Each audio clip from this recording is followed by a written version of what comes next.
تو ولایت بھی جو نا اپنی مرضی سے نہیں ملتی بھائی. آپ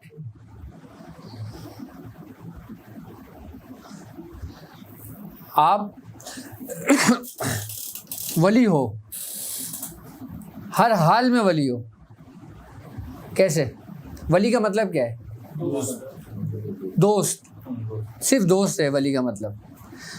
اگر آپ سیدھے راستے پر ہو تو اللہ کے دوست ہو, اور اگر آپ گمراہی کے راستے پہ ہو تو شیطان کے دوست ہو. ولی تو آپ ہو, یہ تو فیکٹ ہے. لیکن اب آپ کے پاس ایک زاویہ ہے کہ جس میں آپ نے اپنے آپ کو پرکھنا ہے, اپنے آپ کو تولنا ہے کہ آپ شیطان کے دوستوں میں سے ہو یا اللہ کے دوستوں میں سے ہو. اب وہ کیسے پرکھو گے؟ اللہ الولی الذین آمنوا یخرجوا من الظلمات الی النور. اللہ کے دوست وہ ہیں جو اندھیرے سے نکال کے روشنی میں لے آتے ہیں. اب آپ کیسے پرکھو گے؟ ہمارے پاس سب سے بہترین چیز کیا ہے؟ شریعت, احکام الہی. آپ شریعت کے آئینے میں اپنے آپ کو دیکھ لیں. اگر آپ اس میں 20% بھی اترتے ہیں نا تو آپ اللہ کے دوستوں میں سے ہیں. 100% تو چھوڑ دیں. 10% بھی آپ اس میں اترتے ہیں نا تو آپ اللہ کے دوست ہیں. 5% بھی اترتے ہیں تو آپ اللہ کے دوست ہیں. 1% بھی اترتے ہیں تو آپ اللہ کے دوست ہیں. لیکن 1% جو نکلتا ہے نا وہ ایمان ہے. وہ پھر کیا ہے؟ اور ایمان کیا ہے؟ رسالت پر یقین. وہ چیز آپ میں سے نکل جاتی ہے نا تو پھر آپ 100% شیطان کے دوستوں میں سے ہیں. اور اگر آپ کچھ بھی نہیں کرتے, آپ کے دل میں سرکار دو عالم صلی اللہ علیہ وآلہ وسلم کی محبت زندہ ہے, تو یقیناً آپ ان کے راستے پہ چل پڑو گے ایک وقت میں آ کے, تو آپ اللہ کے دوستوں میں سے ہو. اور والذین کفروا اولیاءہم طاغوت یخرجون من نور, اور شیطان کے دوست وہ ہیں جو اندھیرے سے نکال کے روشنی میں لے جاتے ہیں. شیطان جب تمہیں اندھیرے سے روشنی سے نکالے گا نا تو وہ سب سے پہلے تمہارے دلوں میں سے جو نا سرکار دو عالم صلی اللہ علیہ وآلہ وسلم کی محبت کو ختم کرنے کی کوشش کرے گا. اور سرکار دو عالم کی محبت اس امت کے لیے سمجھ لیں کہ ایک ایسا تحفہ ہے اور ایک ایسا ایمان کامل ہے کہ ایک دیہاتی شخص بھی اور ایک عالم شخص بھی آپ کی شان میں ایک ذرہ برابر بھی گستاخی برداشت نہیں کر سکتا. وہ چاہے نماز پڑھتا ہو یا نہ پڑھتا ہو, چاہے روزے رکھتا ہو یا نہ رکھتا ہو, لیکن آپ کی محبت میں بڑا پختگی ہوگی تو آپ اللہ کے دوستوں میں آ جاؤ گے. اچھا, اب آپ اللہ کے دوستوں میں سے تو آ گئے, اب آگے کا سفر کیسے طے کرو گے؟ آگے کا سفر کیسے طے کرو گے کہ قل ان کنتم تحبون اللہ فاتبعونی یحببکم اللہ. اگر تم اللہ کی محبت کا دعویٰ کرتے ہو, اب تم دوست بن گئے نا, یعنی کہ دعویٰ ہو گیا نا, اب تم میرے نبی کی اطاعت کرو. اللہ حکم دے رہا ہے تمہیں, قل ان کنتم تحبون اللہ فاتبعونی یحببکم اللہ, کہ میرے نبی کی اطاعت کرو, اس کے اقوال کی, اس کے افعال کی پیروی کرو. وہ یحببکم اللہ, وہ پھر تم سے محبت کرے گا, ورنہ وہ بھی محبت نہیں کرے گا تم سے. صرف اللہ کا دوست ہونا بھی کافی نہیں ہے. کیا اللہ کا دوست ہونا بھی کافی نہیں ہے اس وقت تک جب تک تم سرکار دو عالم صلی اللہ علیہ وسلم کی اتباع نہیں کرتے, ورنہ توحیدی بھی کفر پہ لے جاتی ہے. اگر خالی توحید پر رہو گے آپ تو آگے جا کے آپ ہی گمراہ ہو جاؤ گے, کیونکہ توحید کا صحیح راستہ دکھانے والی ذات سرکار دو عالم کی ہے. اگر آپ ان کے پیچھے پیچھے چلتے رہو گے تو آپ کبھی بھی اور کہیں بھی گمراہ نہیں ہوگے, ہر حال میں منزل طے ہوگی آپ کی. اور جو سرکار دو عالم صلی اللہ علیہ وآلہ وسلم کے راستے میں سے ہیں پھر وہ آپ کے رہبر ہیں, پھر وہ آپ کے پیران عظام ہیں, پھر وہ اولیاء کرام ہیں.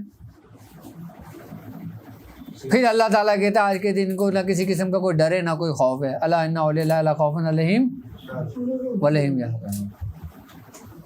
کہ وہ کامیاب ترین لوگ ہیں، پھر وہی کامیاب ہیں۔ ایک سوال ہے، ہاں یہ زکوٰۃ کے دوران جو ہے ٹائم اور وقت کی پابندی ضروری ہے یا 15-20 منٹ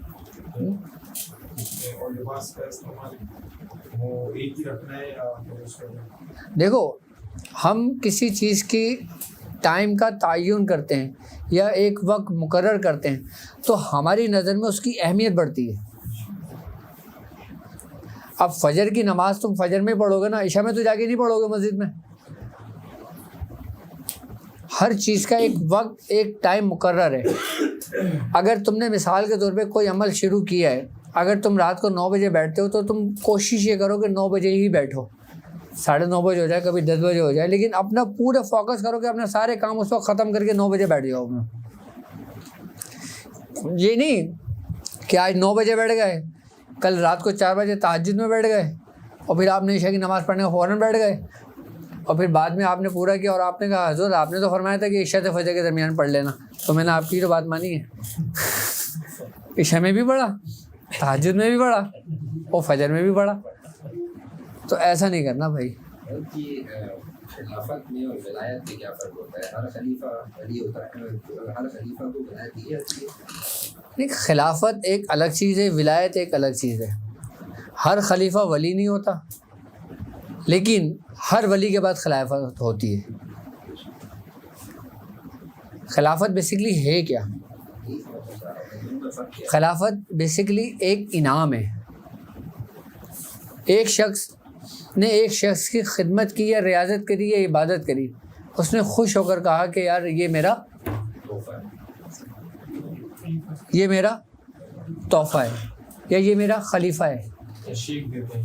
اچھا، خلافت بھی 3 ہی طریقے پہ ہوتی ہے۔ ایک خلافت وہبی ہوتی ہے، ایک خلافت قذبی ہوتی ہے، اور ایک خلافت رضائی ہوتی ہے۔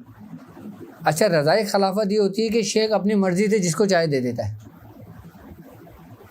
اچھا، قصب سے یہ ہوتی ہے کہ آپ نے سورہ قریش پہ کمال کی ریاضت کری، آپ اپنے عروج کو پہنچے، آپ کا شیخ آپ سے خوش ہوا، اس نے بولا یہ میرا خلیفہ ہے، یہ خلافت ہو گئی۔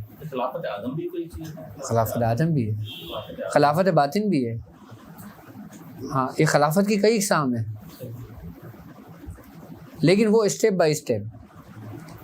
اچھا، جو خلافت وہبی ہوتی ہے نا، وہ یہ ہوتی ہے کہ باقاعدہ طور پہ حکم ہوتا ہے بزرگوں کا کہ فلاں شخص تمہارے پاس آ رہا ہے، آپ اس کو خلافت دے دیں۔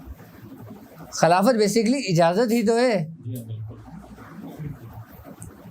اور اجازت کیا ہے؟ اجازت ہی سب کچھ ہے۔ سب کچھ اسی میں اجازت کے اندر محفوظ توجہ بھی ہے، اجازت کے اندر محفوظ روحانیت بھی ہے، اجازت کے اندر پوشیدہ امر ربی بھی ہے۔ میں نے روحانیت کو پتہ ہے کس چیز میں پایا؟ میں نے روحانیت کو اگر میں نے پایا نا تو صرف اور صرف شیخ کے امر میں، بس اس کے بعد کچھ بھی نہیں ہے۔ صحیح بات ہے، بالکل بجا اس کے حکم میں، اس سے ہٹ کر میں نے کہیں نہیں پایا۔ بس کیوں؟ کیونکہ آپ تو اندھے گونگے بہرے ہیں نا۔ آپ کو بینائی کس نے دی؟ آپ کو بصارت کس نے دی؟ بینائی کس نے دی؟ آپ کو سماعت کس نے دی؟ آپ کو گویائی کس نے دی؟ آپ کے شیخ نے۔ اچھا، شیخ بھی 3 تناؤں پہ دیتا ہے۔ ایک پہلے توجہ اصلاحی کے ذریعے دیتا ہے، ایک توجہ اتحادی کے ذریعے دیتا ہے، ایک توجہ منتقلہ کے ذریعے دیتا ہے۔ اس کے بھی درجے ہیں۔ ہاں، توجہ اصلاحی کے ذریعے جو تمہیں دیتا ہے نا، وہ تمہاری پہلے رہنمائی کرتا ہے، تم کو پہلے وہ بیس بتاتا ہے، بنیادی چیزیں بتاتا ہے، تمہیں ہدایت کی طرف لے کر آتا ہے، تمہارے باطن کو پاک کرتا ہے، تمہارے دل میں رب کی محبت جگاتا ہے۔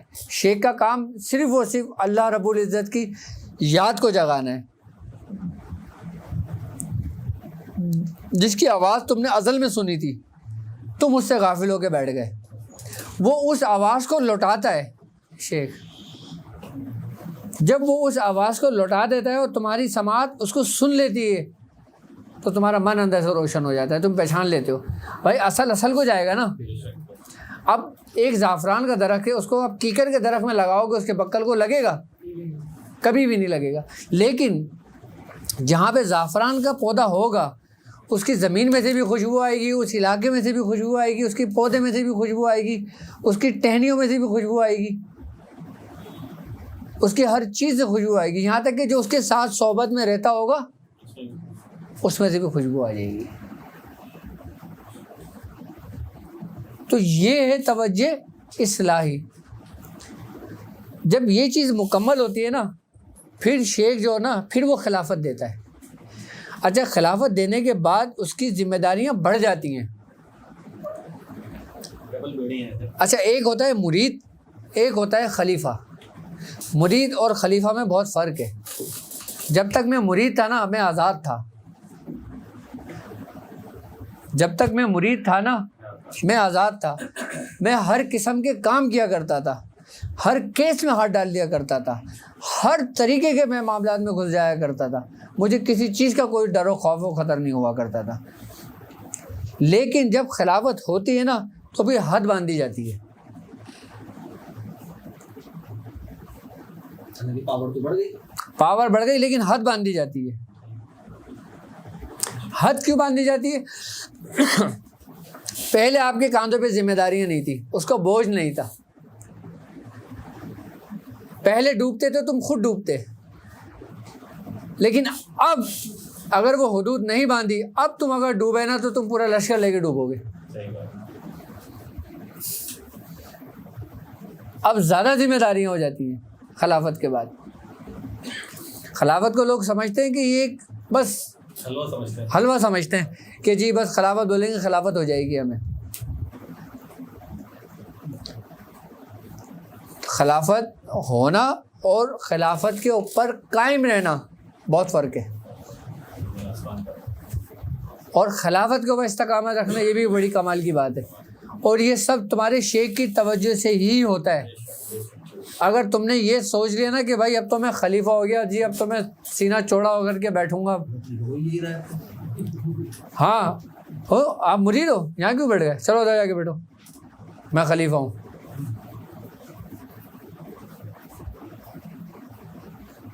تو وہ سمجھ لو کہ اس کی بربادی کا وقت ہو جاتا ہے۔ خلافت کا بوجھ سنبھالنا بھی آسان نہیں ہے، خلافت کا بوجھ سنبھالنا ولایت کے بوجھ سنبھالنے سے زیادہ سخت ہے۔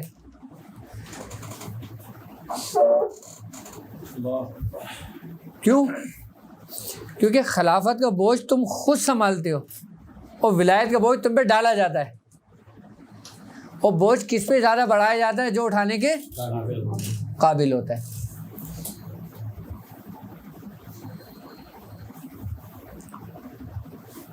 تو یہ سب کچھ سارا کس کے ہاتھ میں ہوتا ہے؟ شیخ کے ہاتھ میں ہوتا ہے۔ میں کہتا ہوں آپ لوگ کچھ بھی نہیں کرنا، کیا صرف اپنے شیخ سے محبت رکھنا، یہ میرا دعویٰ ہے کہ آپ لوگ کامل ہو جاؤ گے۔ کیا آپ کچھ بھی نہیں کرنا، صرف اپنے شیخ سے محبت رکھنا، آپ کامل ہو جاؤ گے، اور ایسے کامل ہوگے، ایسے کامل ہوگے کہ جو کسب والے لوگ ہوں گے نا وہ رش کریں گے یار کہ کاش ہم بھی ہوتے۔ محبت کس طرح رکھی ہے؟ محبت یہ نہیں کہ میں تم سے محبت کرتا ہوں، آپ نے مجھے بولا کہ میں تم سے محبت کرتا ہوں، اس کا کیا دعویٰ ہے؟ کوئی دلیل کیا ہے اس کی؟ اب تم مجھ سے دعویٰ کر رہے ہو نا مجھ سے محبت کا، تمہارے پہ دلیل کیا ہے؟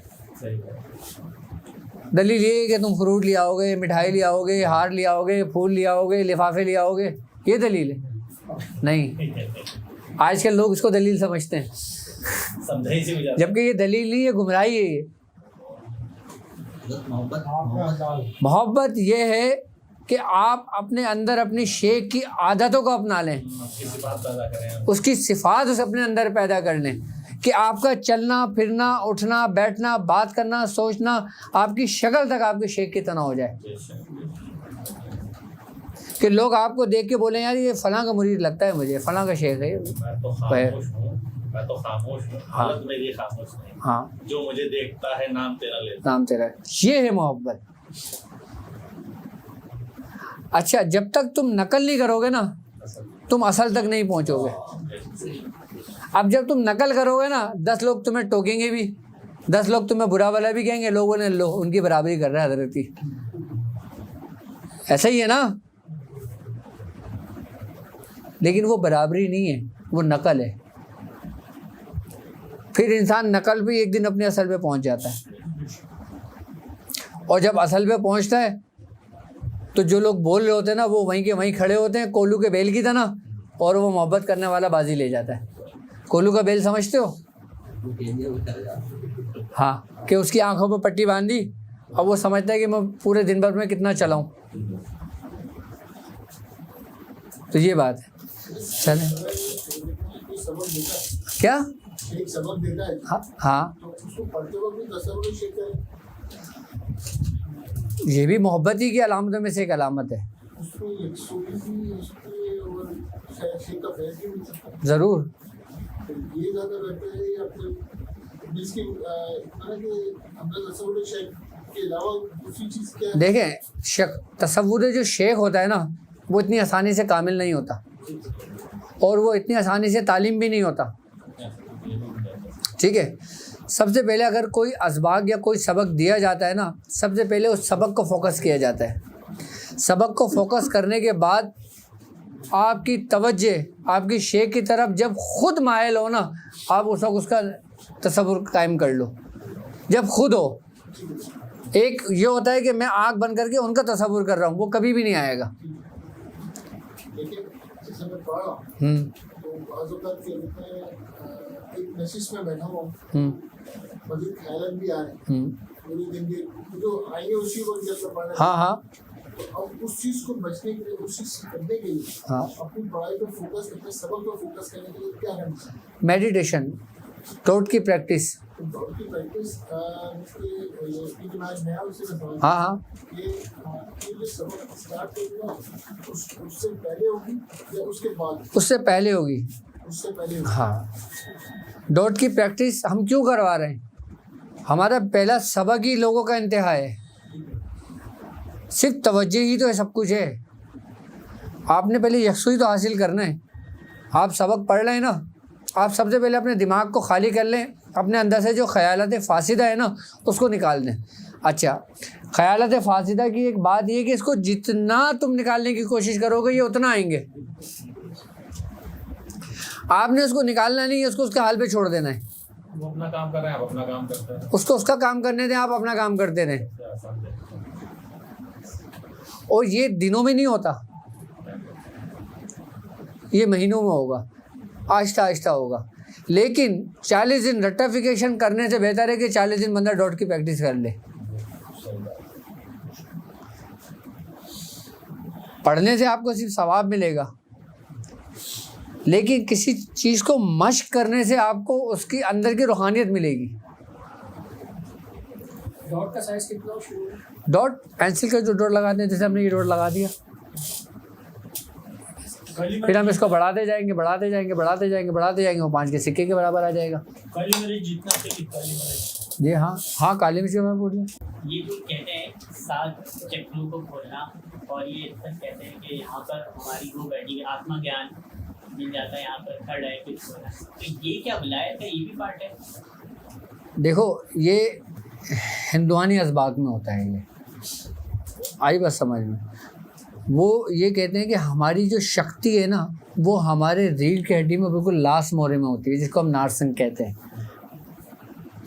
آئی بس سمجھ میں. یہ نیچے سے اوپر کی جانب یہ لوگ بھی بڑھتے ہیں, ان کے بھی 7 چکر وہی ہیں جو ہمارے لطیفہ نفس قلب روح سر ہے. ابھی تو خیر سوارٹ ہو گئے, ٹھیک ہے. انشاءاللہ نیکسٹ جب یاد دلانا تو پھر میں تمہیں ان ہندوانی چکروں کے بارے میں بتاؤں گا, اور یہ چکر کا ایک ٹائم کا جو وقفہ ہوتا ہے یہ کتنے دن کا ہوتا ہے اور کس پہر میں اس کو شروع کرتے ہیں اور کہاں پہ اس کا اختتام کرتے ہیں وہ بتاؤں گا, ٹھیک ہے. صلی اللہ تعالیٰ علی خیر خلق محمد وعلی آلہ وصحبہ اجمعین برحمتک یا ارحم الراحمین. یا الہ العالمین, یا الہ العالمین, تیرا ذکر و اذکار کیا گیا. یا الہ العالمین, تیرے دوستوں کا ذکر و اذکار کیا گیا, اس میں کوئی غلطی کوتاہی ہو گئی تو اپنے رحم و کرم اپنے فضل سے معاف فرما. یا الہ العالمین, اس کی فیضات, اس کی برکت, اس کی رحمت عطا فرما. یا الہ العالمین, ہم تمام لوگوں کو اپنے شیخ کے راستے پہ چلنے کی توفیق عطا فرما. یا الہ العالمین, ہمیں تمام لوگوں کو اپنے سلاسل کی رسی کو مضبوطی سے تھامنے والا بنا. یا الہ العالمین, حاسدوں کے حسد سے محفوظ فرما. یا الہ العالمین, نظر بد سے محفوظ فرما. یا الہ العالمین, جو بیمار ہیں ان کی بیماریوں کو دور فرما. یا الہ العالمین, جو پریشان حال ہیں ان کی پریشانیوں کو دور فرما. یا الہ العالمین, جتنے لوگ یہاں بیٹھے ہیں یا الہ العالمین, اس کے روحانیت میں ترقیاں عطا فرما. یا الہ العالمین, ہمارے اندر سے اندھیرے کو دور فرما. یا الہ العالمین, ہمارے دل کو روشن فرما. سبحان ربک رب العزت عما یصفون وسلام علی المرسلین والحمد للہ رب العالمین. ورک لا الہ الا اللہ محمد رسول اللہ.